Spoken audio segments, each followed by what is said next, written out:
Maulan nga ngayong araw at sabi ko talaga dito for the go na to. Anyways mga bakla, umalis nga pala ako dito sa mga oras na to. At sabi ko talaga dito, kaya talaga umuulan talaga, lumalakwatch pa rin ang bakla, anak ng shoota. At tignan niyo naman talaga yung kalsada talaga, halos talaga maputik ng daan. At kitang-kita niyo naman talaga sa pagmumukha ng isang bakla na basang-basa na sa ulan, anak ng shoota. At mga bakla, kitang-kita niyo naman talaga dito talaga na malakas talagang ulan at malakas talaga ang hangin. At kahit gano'n nga pala mga bakla, sabi ko talaga dito, uuwi na tayo ng bahay, anak ng shoota. At kahit nga pala talaga malakas talaga hangin mga bakla at malakas ang ulan mga bakla, tayo ay talaga uwi na ng bahay, anak ng shoota. Kinakailangan nga pala natin talaga umuwi talaga ng bahay at sabi ko talaga dito for the good to, anak ng shoota. At mga bakla, tingnan niyo naman pala nga dito mga bakla, halos sumapaw talaga dito mga tubig na. Dahil nga pala sa sobrang talagang lakas ng ulan talaga dito kanina at sabi ko talaga dito for the go na.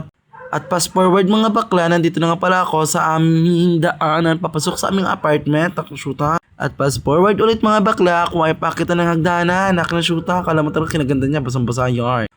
At syempre mga bakla, sabi ko talaga ito mga bakla, nandito talaga mga bakla sa loob ng bahay, anak ng shoota, yun lang, dito lang tayo, ganon. At nakuha ko na nga pala dito ang aming pinalaundry at nakapagpalit na nga pala ako dito, anak ng shoota, baba, yun lang.